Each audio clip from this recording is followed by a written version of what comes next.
Hello guys, कैसे हैं आप सब लोग। आज की वीडियो में बात करने वाले हैं एक्सरसाइज 5.3 के क्वेश्चन नंबर 5 की। तो चलिए आइए देखते हैं क्वेश्चन में हमें क्या दिया हुआ है। The first term of an AP is 5। यहाँ पे हमें फर्स्ट टर्म की वैल्यू दे रखी है 5। फर्स्ट टर्म की वैल्यू होती है हमारी ए की, तो ए की वैल्यू हमें मिल गई यहाँ से 5। And the last term is 45। आप यहाँ पे देख सकते हैं कि लास्ट टर्म की वैल्यू हमें कितनी दे रखी है 45। लास्ट टर्म इट मीन्स कि ए एन की वैल्यू हमें कितनी दे रखी है 45। And the some is 400। सम का मतलब क्या होता है कि हमें एपी का जो सम दे रखा है टोटल वो कितना दे रखा है 400 दे रखा है। तो एस एन की वैल्यू हो जाएगी 400। फाइंड क्या करना है हमें, find the number of terms. Number of terms का मतलब हो गया हमें एन की वैल्यू फाइंड आउट करना है। And the common difference, common difference का मतलब हो गया हमें डी की वैल्यू फाइंड आउट करना है। ठीक है, तो पहले जो हमें क्वेश्चन में दिया हुआ है वो हम यहाँ पे लिख लेते हैं। तो मैं यहाँ पे लिख देता हूँ सॉल्यूशन। ठीक है, तो यहाँ पे देख लेते हैं कि हमें क्या क्या दिया हुआ है। फर्स्ट वैल्यू यहाँ पे हमें दे रखी है, फर्स्ट वैल्यू होती है हमारी ए की। ठीक है, और यहाँ पे हमें फाइंड आउट क्या करना है, पहले जो दिया है वो लिख लेते हैं। ठीक है, उसके बाद लास्ट टर्म दे रखा है ए एन कितना दे रखा है 45 दे रखा है। ठीक है, आगे चलते हैं। उसके बाद एस एन दे रखा है, सम का मतलब हो गया यहाँ पे एस एन दे रखा है, कितना दे रखा है 400 दे रखा है। ठीक है, आगे चलते हैं। यहाँ पे एन की वैल्यू हमें क्या करनी है, फाइंड आउट करनी है। नंबर ऑफ टर्म्स का मतलब क्या हो गया, हमें एन की वैल्यू फाइंड आउट करनी है। एंड यहाँ पे कॉमन डिफरेंस, कॉमन डिफरेंस का मतलब क्या हो गया, हमें डी की वैल्यू फाइंड आउट करनी है। ठीक है, तो अब इसे कैसे करेंगे, पहले हम देख लेते हैं कि हम यहाँ पे क्या अप्लाई कर सकते हैं। आप यहाँ पे देख सकते हैं एस एन की वैल्यू दे रखा है, ए एन की वैल्यू दे रखा है, ए का वैल्यू दे रखा है और एन का वैल्यू हमें निकालना है। इट मीन्स हम यहाँ पे एस एन का छोटा वाला फॉर्मूला इजिली लगा सकते हैं, तो मैं वही लगाऊंगा। ठीक है गाइज, तो एस एन का मैं फॉर्मूला लगा लेता हूँ छोटा वाला। ठीक है, तो यहाँ पे क्या हो जाएगा n/2 ए प्लस में ए एन, ये हो गया हमारा एस एन का छोटा वाला फॉर्मूला। तो मैं यहाँ पे लिख देता हूँ एस एन का वैल्यू कितना दे रखा है 400।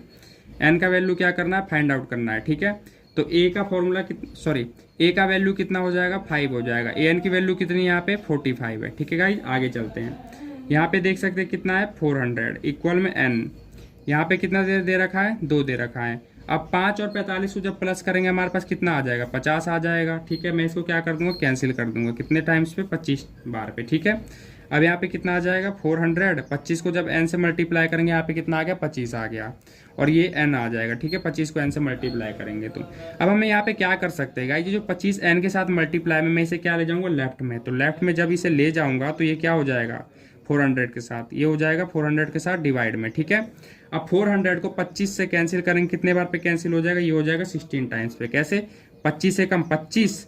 ठीक है गाइज, और यहाँ पे कितना बचा 15 और ये 0 कितना हो गया 150। तो 25 छके कितना हो गया 150। ठीक है गाइज, अब n की वैल्यू यहाँ से हमें कितनी मिल गई, n की वैल्यू हमें यहाँ से मिल गई 16। तो आप यहाँ पे देख सकते हैं मैंने यहाँ पे नंबर ऑफ टर्म्स क्या कर लिया, यहाँ पे फाइंड आउट कर लिया है। ठीक है, कि नंबर ऑफ टर्म्स इसमें कितने हैं 16 है। अब यहाँ पे हमें फाइंड आउट करना है डी की वैल्यू, तो डी की वैल्यू भी यहाँ पे क्या कर लेते हैं फाइंड आउट कर लेते हैं। ठीक है, तो डी की वैल्यू के लिए मैं यहाँ पे क्या कर सकता हूँ, आप यहाँ पे देख लेंगे एन भी है हमारे पास, ए भी है हमारे पास, ए एन भी है हमारे पास।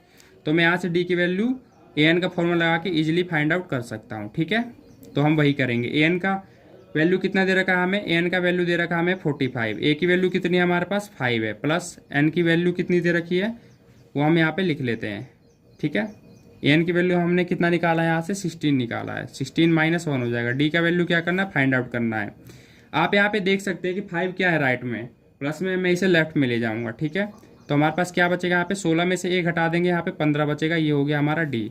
45 में से 5 जब लेस करेंगे तो हमारे पास कितना आ जाएगा 40। ठीक है, यहाँ तक आपको समझ आया। ठीक है, अब हम क्या कर सकते हैं, ये 15 जो डी के साथ मल्टीप्लाई में है, अब मैं क्या करूंगा इसे लेफ्ट में ले जाऊंगा तो 15 क्या हो जाएगा 40 के साथ डिवाइड हो जाएगा। अब इसे हम कैंसिल कर देते हैं, कितने टाइम से कैंसिल हो जाएगा करके देखते हैं। इसे हम काट देंगे 5 से, 5 8 जा 40, 5 3 जा 15। तो आप देख सकते हैं कि हमारे पास जो डी का वैल्यू आया है वो कितना आ जाएगा, वो आ जाएगा हमारे पास 8/3। तो ये हो गया हमारा फाइनल आंसर। जैसा कि क्वेश्चन में हमसे एन का वैल्यू पूछा था और डी का वैल्यू पूछा था, जो कि हमने दोनों निकाल लिया है। ठीक है गाइज, तो क्वेश्चन होता है हमारा कंप्लीट। आई होप कि क्वेश्चन आपको अच्छे समझ आ गया होगा गाइज। अगर वीडियो अच्छी लगी गाइज तो वीडियो को लाइक करें, शेयर करें और इसी तरह की वीडियो देखने के लिए हमारे चैनल को सब्सक्राइब जरूर कर ले। धन्यवाद।